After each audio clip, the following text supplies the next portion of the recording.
welcome back to the second half of NEWSBREAK Live. Joining us tonight is Superintendent of the Torrance Unified School District, Dr. George Mannon. How are you? Thanks so much for joining me. Pleasure to be here. Thank you.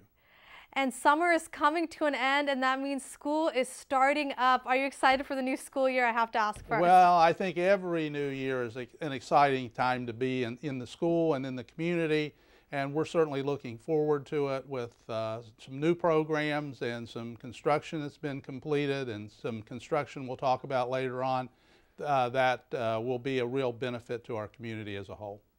And speaking of construction, in 2014, the Torrance community came together and passed measures T and U.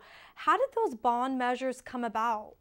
They really came about through a citizens committee that identified some needs in the district way back in 2007. We then passed measures Y and Z in 2008, which pretty much did modernization, but these are some other projects, some of which the community's waited for almost 40 years, and we'll delineate those a little bit later on, but they're very important to our community as a whole. So it's been a long time coming to see some of these projects that have been in the works and will be unfolding in the future, correct? That's correct, especially under Measure T, which the voters approved. That was a fairly large bond that participated in for both safety and security, for technology, for high school auditoriums, also an upgrade for Torrance High's auditorium. So a lot of things in that one. In Measure U, the voters approved that also. Again, our middle schools, with the exception of Hull Middle School, do not have gyms, and this has middle school gyms. And then the crowning piece, which there are many people in our community that have waited over 40 years for, is a new Torrance Aquatic Center. And let's go back to Measure T and talk a little bit more about that. It had to do with security measures, correct? Yeah, partially, yes, but that was one of the measures that are a part of Measure T. Safety and security has really changed in schools over the years. Columbine in '98, the horrific tragedy at Sandy Hook in 2012. There are other events in public places that we all know about and have heard about. So it is different today, and we need to react to it differently. So we're going about it in a systematic way with the dollars that we have available to us. First of all, and many people in the community have already seen it, about 50% of our campuses right now have new fences.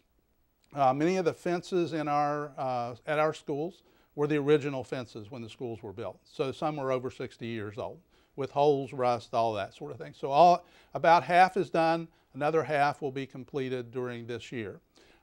We have moved to video surveillance. If you want the total number, there is about 1,000 cameras on our 30 sites. You really cannot move on a site without being picked up on video now. We're about 70% complete with that project. The third part that goes along with that is actually access to the campuses. And during the school day, there will really only be one access point. That access point will be monitored by an electronic device that should you need entry to that school site, you will press a button. In the office, they will see you. They can also talk to you and determine if they want to push a button, and the gates open and lock electronically during the school day. Once you get in the office, the next step in the progression that we're working on will be an electronic device where you would actually insert your driver's license. It is hooked to the Department of Justice database, and we can know instantly if there is a person that is on Megan's list or any other items within the Department of Justice. So it's a sequential piece that we're going through with completion by the end of this next school year. How important is it? I know you mentioned Sandy Hook, but here in the city of Torrance, we're lucky we live in a very safe environment community. But how critical was it for the school board to implement a security program like this? Yeah, I think it's critical from the standpoint of if you, and I do know some folks from Aurora, Colorado, they would never have believed that Columbine would happen at Columbine High School. If you talk to folks, and there are a couple that I have talked to who lived in that small community in Connecticut, never happened here, not in the type of suburban area that we live in.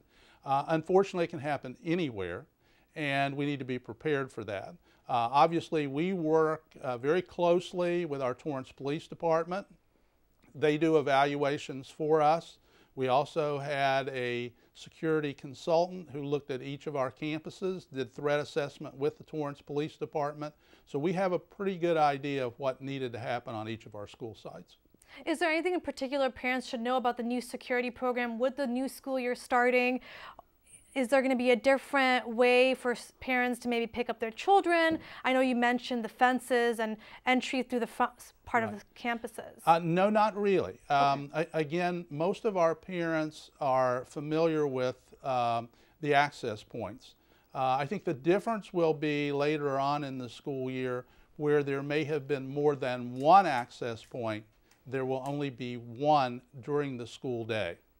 Now, it opens up before school, it opens up after school, but during the school day, there will only be one access point that you have to go through.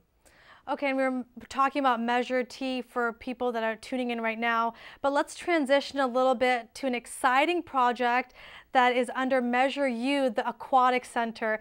It's a state-of-the-art facility which will cost nearly $15 million, and we're almost there at the groundbreaking ceremony that will be coming up in just a few. So can you tell the community about this project and what the features will include? It is a very exciting project, not only for the school district, but for the city as a whole. There is a history going back into the 70s where the district attempted to build swimming pools. And it failed. So as a couple of people have told me, it's been 40 years coming, but it's worth the wait, quite frankly. This is a state-of-the-art facility. It is a competition center. The main pool is 52 meters. It's large enough, actually, that we could play 3 water polo matches at once, crosswise. It also, the center will have what's called a warm-up cool-down pool, which in competition today is a must. It will have electronic touch pads so that when you're actually swimming competitively, you can set records. Without that now, they no longer will take records unless it is electronically done. We'll have a video board, and I think what's exciting for our kids is that each of the 4 high schools will have their own locker room complex. Both boys and girls swimming, boys and girls water polo, and they will have their own areas within the Aquatic Center as a whole so that it's theirs, so that it's a part of ownership with that, along with the visitors part. Has 400 seats that are fixed. There are other areas where you can come and sit, bring your chair if you want, and sit there. And finally, it has state-of-the-art solar panels for assisting with the heating.